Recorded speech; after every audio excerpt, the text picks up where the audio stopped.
Broadway's gonna have a brand new show tonight, with glitz and glam on the marquee. Perhaps a Tony nominee.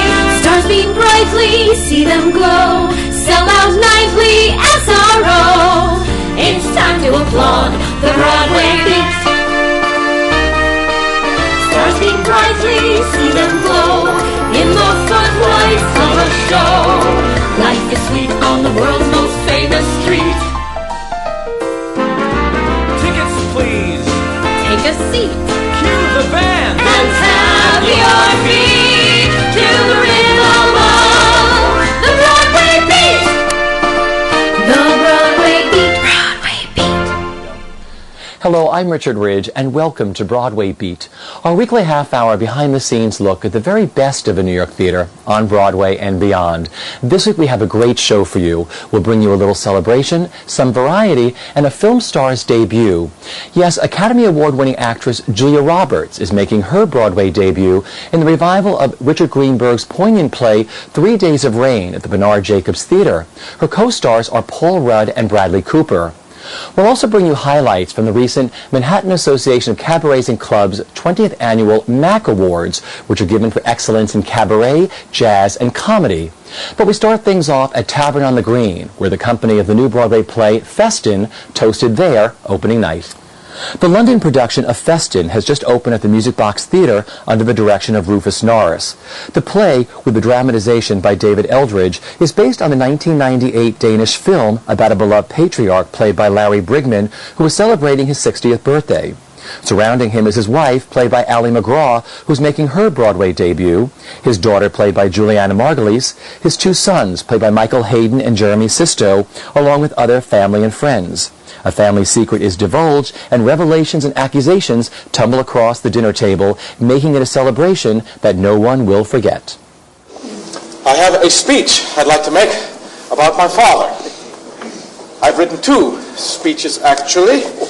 You get to choose the one I give. One is green, the other one is yellow. Take the yellow one. That's better, you miserable bastard. Snap out of it now. There's nothing like a good trick to liven me up. I like a wheeze. Well done, Christian. I'll have the green one. Well, I mean, long before I read the adaptation, I saw the film, and I completely fell in love with the film. I think it's the most fantastic story. David was a very good friend of mine already when he was approached to write it. So I talked with him at some length on several occasions before he gave me his first draft, or before I was allowed to see the first draft, because it was not in his power to give me the job. But once it became clear that I was on board, I think a lot of the solutions that he's come up with are fantastic. I think he's a wonderful writer. He's one of my favourite working colleagues. So when he was first approached, I was thrilled. I just thought, how am I going to get this job? Because I know that's going to work. I know he's the guy to do it. He's so he's so kind of contained and compressed in a beautiful. Every word counts. And he's really made it. I think it was a fantastic film script that led to a fantastic film, and he's come up with a fantastic theatre script. And as a theatre director, that's all you can ask for. I think I would have had to have been pretty stupid to completely ruin this one. The biggest challenge was in a way the presence of the dead sister, because it's so specific to the film. The kind of that kind of roving handheld camera, which is sort of is kind of the spirit of the dead sister. And when the film breaks down towards the end, you feel like the dead sister has almost kind of come from behind the camera and glimpsed when Christian glimpses her. So kind of finding a way to do the presence of the dead sister, via, I think, with the little girl, the way that we've done it in the stage adaptation, was a real challenge. I think also, it kind of is a slightly different energy, in the sense that in the film it's a very public truth-telling battle that goes on. There are 60 people there, and there are a dozen Freemasons, and the whole town's turned up, and so it's a much more sort of a kind of a battle within the family. But I think that wasn't such a challenge. It was more of a kind of a difference between the the two mediums where we told the story. So my initial reaction was sort of a bit overwhelmed at the sort of the depth of the complexity of the characters and of the story and where it goes. But those were the same things that drew me to it. You know, the sort of the family dynamic, the insanity, not the insanity, the insane desire to keep a secret at all costs, which I think is much more shocking actually than what takes place in the story, the revelation. What's much more shocking than what is found out in the evening is the lengths people go to hide it, and that's, I think, as crazy as it is, I think that's much more honest than people want to admit. I think families go to great lengths to seem normal, and that's what attracted me. And the writing, the character, the people involved, all of it. Well, I'd seen the movie when it was out, and I really liked the movie. And when I read the play, it was just they had taken the story and really made it a theatrical experience, which which I think was necessary, because you probably could just go ahead and put the film on stage and it would be all right, which I think they might have done all through Europe, but this was a different incarnation. It was written, with a playwright's mind, and so I didn't want to leave my family in LA, but I couldn't get away with it. I just kept reading it and just being like, I gotta be a part of this, and I'm really glad that I am. Talk about the role of Michael. He's great. He's very young. He's kind of emotionally retarded sometimes, and but he really grows a lot in the story. He's crazy and he does a lot of crazy stuff, but in fact, the true craziness, the true kind of insanity and chaos and pain comes from other characters, and it's through that he's someone where he feels the world revolves around him, and he learns through the story that it doesn't, and so he grows up. So it's kind of a nice arc to go through every night.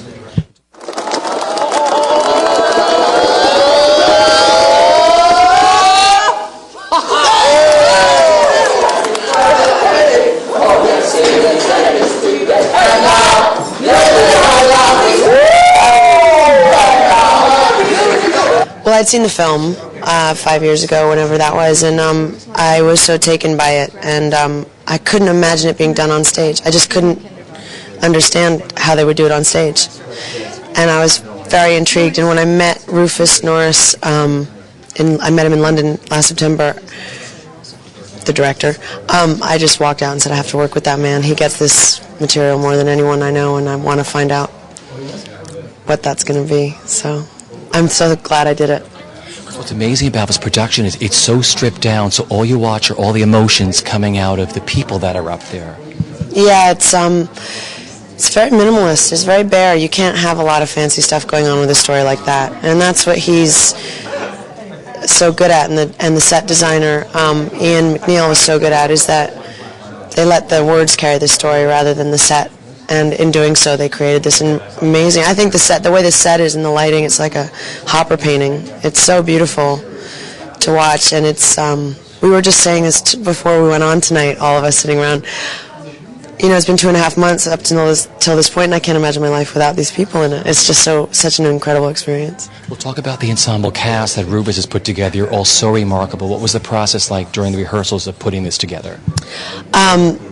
It was an amazing thing our first day of rehearsals, because I didn't know anyone except Jeremy. I knew Jeremy Sisto, and of course I knew of Ali, and I'd seen Larry's work, but we were all sitting in the room together and we did the first read-through, and it was sort of breathtaking to see these faces and to meet these people, and everyone was very, sort of on tenterhooks because you don't really know anyone. And a day later, it was like Rufus started us off singing before we read the play. We had to learn all the songs, and we sat around the piano and started to sing these ridiculous songs, and within a day it was like it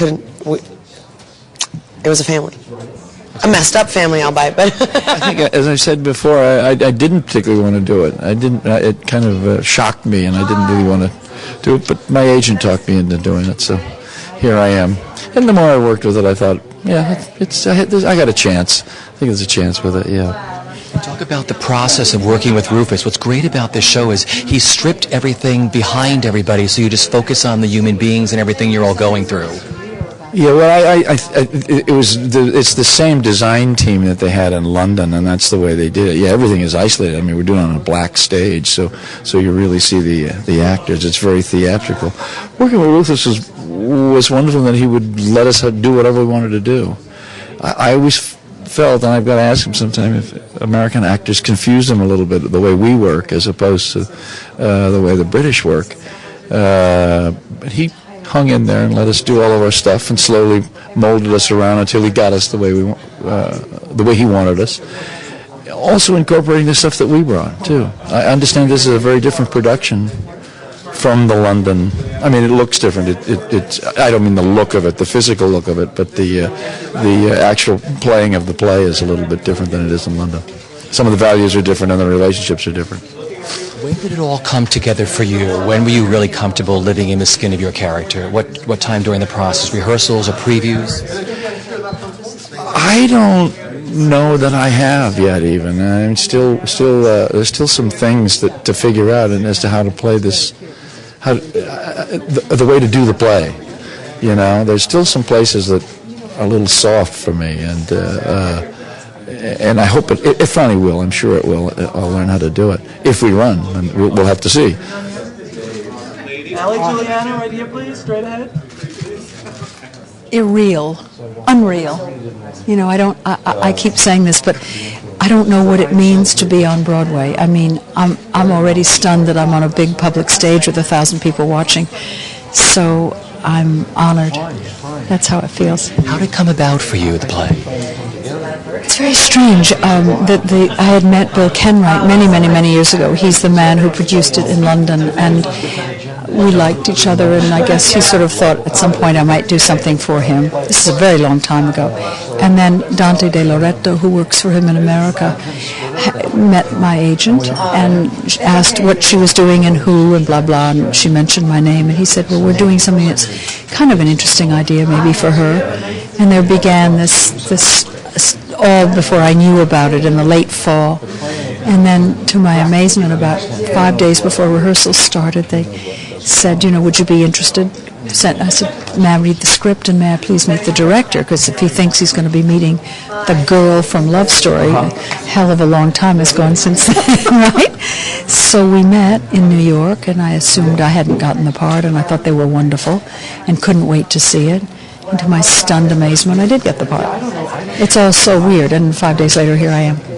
And the ensemble cast that Rufus has put together, what was the first reading like for you on that table, the first day you all read through it? Such nice people. They're nice and they're generous, and there's no ego and there's no diva. It doesn't matter who did what, and they're all so accomplished. But it was rather fun. It was more like, what are the days later when you're going, oh my God, they really know what they're doing, and I've never been on stage. And so there was a very difficult month for me, really harrowing. I just was afraid I couldn't cut it. You know, but then I thought, you know, when I asked the director, he said, you can do it. And so I decided to take a free fall. And I'm proud of that part. I'm proud of it because it was so frightening to me that it was almost indescribable, sickeningly frightening. Because when you're surrounded by people whose careers this is, you know, Juilliard students, NYU students, Tony nominees, and it goes on, and every little part is perfect. I'm thinking, and I'm just delivering it all in this zombie state, you know, for the first month. It was like, but he had faith in me. She said, falling off her 5-inch heels.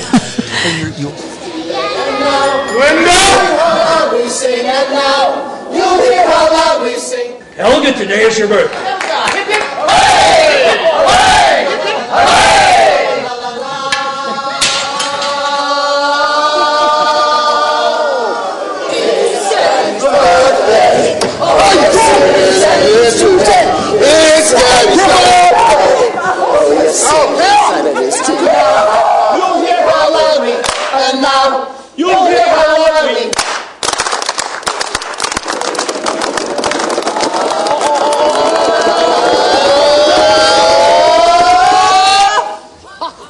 The Manhattan Association of Cabarets and Clubs recently held their 20th annual MAC Awards, which are given for excellence in cabaret, jazz, and comedy. The evening was hosted by Broadway's own Leroy Reams. Here are some highlights.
Fantastic. Back when I was just a skinny little teenager by the nickname of Jeannie Dawson, running down on John on about all those bebop records so I could hear that fantastic music. I would be out here at 77 years old. Yeah, I had a senior moment, but now it's back. I would be out here at 77 years old singing and thanking my idol and my musical guru, Charlie Parker. I wouldn't be here. Thank you very much.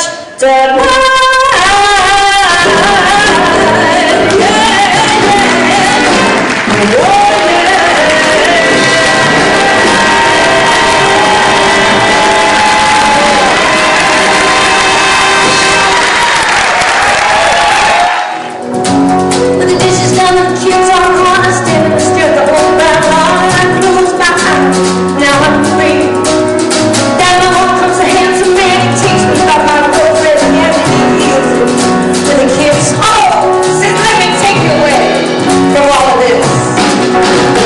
Dreaming, knowing something's lies. Dreaming, it's the easiest disguise.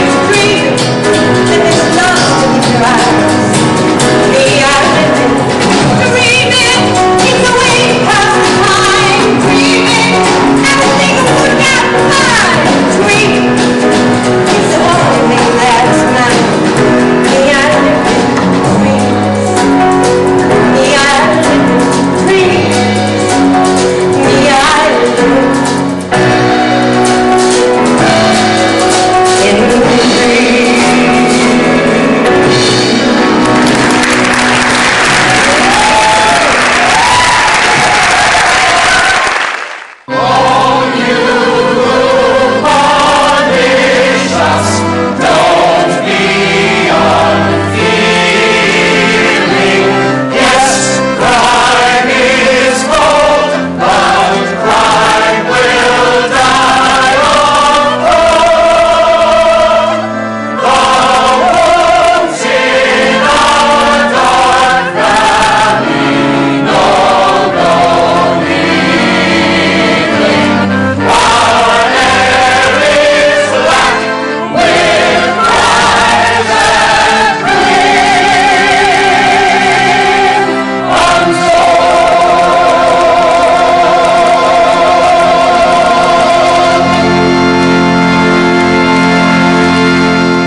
We have our dear McKeith.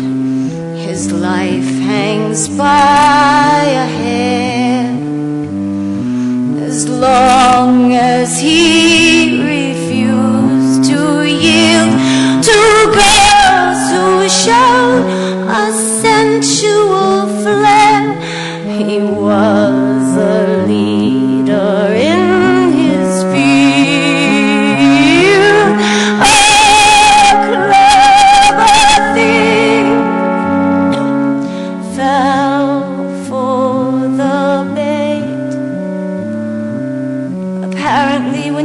was done. He needed love, he couldn't wait. His strong libido ended all his fun. Oh, lucky ones who lack that trait. La la la la la la.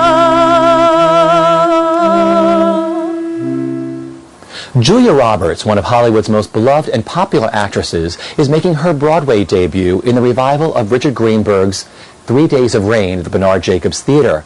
The limited 12-week run is completely sold out. Joining Miss Roberts in the Joe Mantello-directed show are Paul Rudd and Bradley Cooper. What?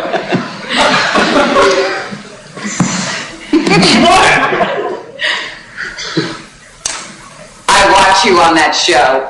That's mortifying. When I don't have anything in the afternoon, there you are, shirtlessly doing things.